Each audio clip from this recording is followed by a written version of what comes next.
And the scanner is held about 2 feet away from the body, run over the body, and wherever the body has any illness or any dysfunction or infection or toxin, there's a bluish light in the middle of the room, about a foot away from the body, that appears in the air, and then this device is held there until the bluish light disappears.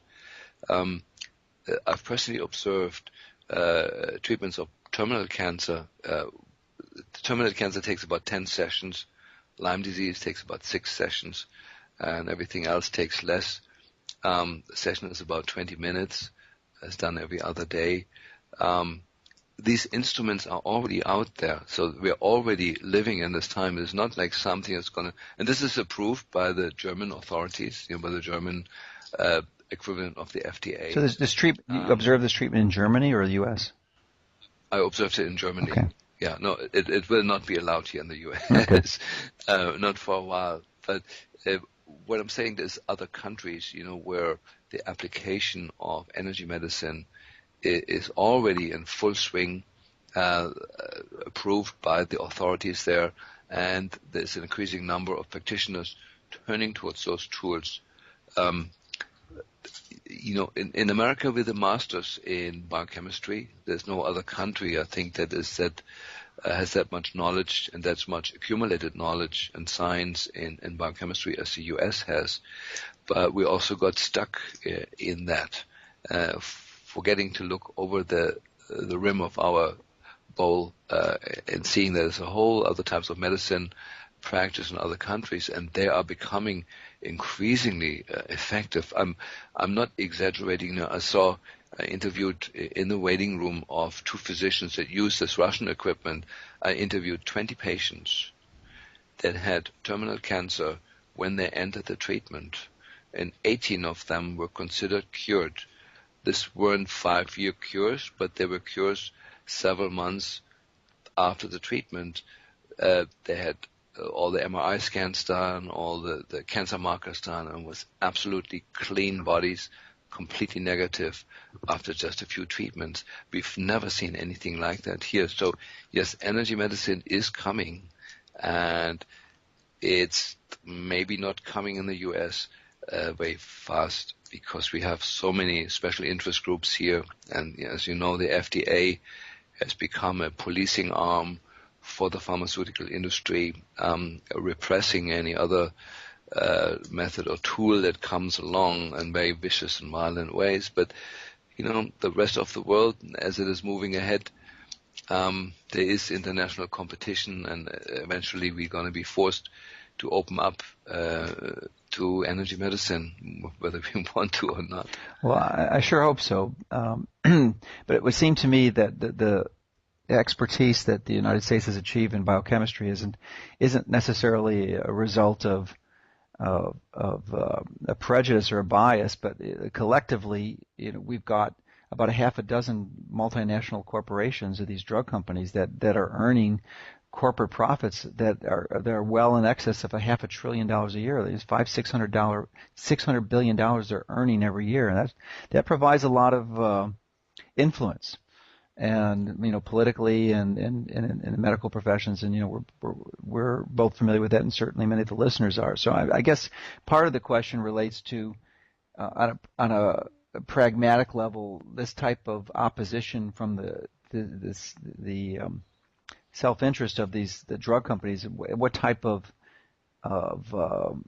restriction or barriers or opposition do you perceive would limit that, and do you see that happening in the next few years or 10 years, 20 years, even in our lifetime? Or do you think that their opposition can be effective to prevent that, or that these therapies and old options that do exist today, as you referenced, are going to be so compelling that when they're adopted in other countries, the U.S. isn't going to have a choice?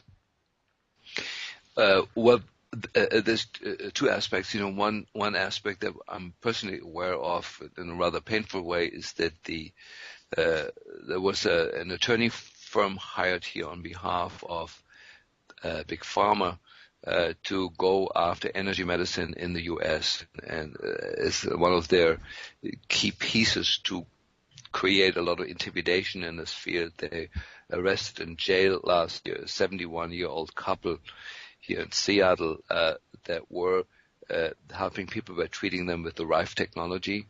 And so it sent a shockwave through the community. And so those attempts are certainly there. But on the other hand, the same pharmaceutical industry is now patenting those frequencies that these people are using to heal people and finding out what works, what doesn't work, preparing themselves for the next phase in evolution of medicine, which will be largely frequency-based, that, we will have a frequency and instruments that will treat a throat strap infection with specific frequencies that kill the bugs, through frequencies. Just like we use UV light to disinfect a room. There's a certain frequency that kills certain bugs, staph, to sterilize a room. And we can use frequencies in other ways to eliminate bugs, toxins, and other things in the body, but also to turn on genes, turn off genes.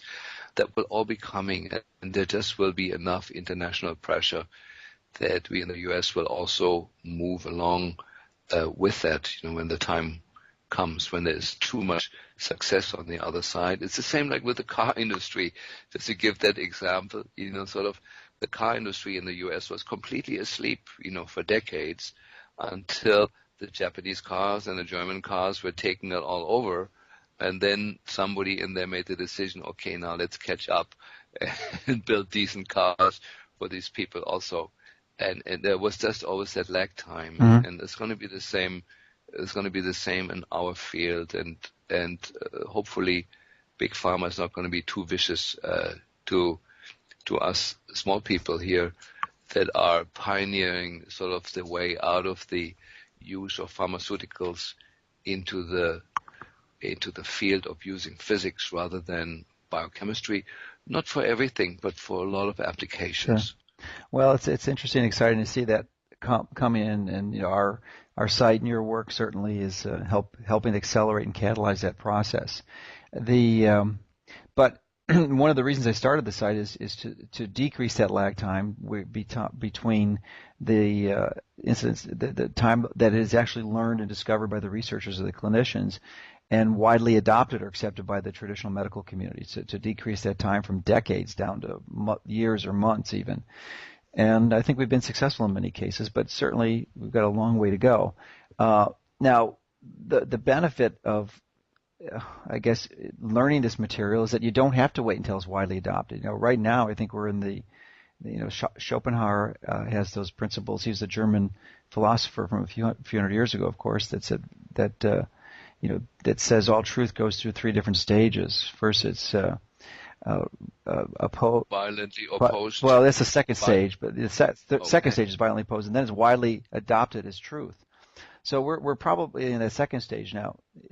As first stage is ridiculed, and then it becomes violently opposed, and we're in the opposition stage at this point. But eventually will be. I think truth inevitably will come to the surface, and that's what we're doing. But the point of this comment is that if you're a clinician or if you're a patient, you could find a clinician, encourage them to start exploring these energy diagnostic modalities, because I love traditional objective diagnostic testing. It does help us. I mean, I use blood tests all the time.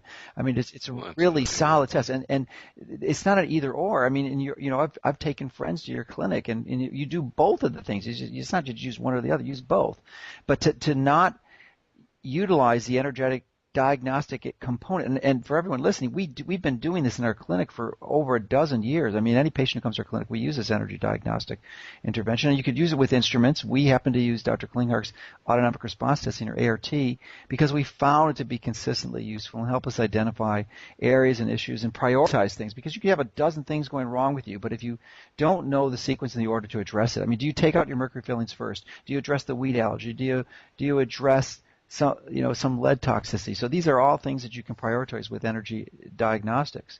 And I guess the point is to encourage people to explore these, and certainly to consider your system as a way. I mean, it's certainly going to take some time, effort, and energy for them to fly out to Seattle or to Germany if they wanted to take the course there and learn this. But it's going to be less expensive than some of these machine instruments, which cost over $10,000, $20,000 in some cases.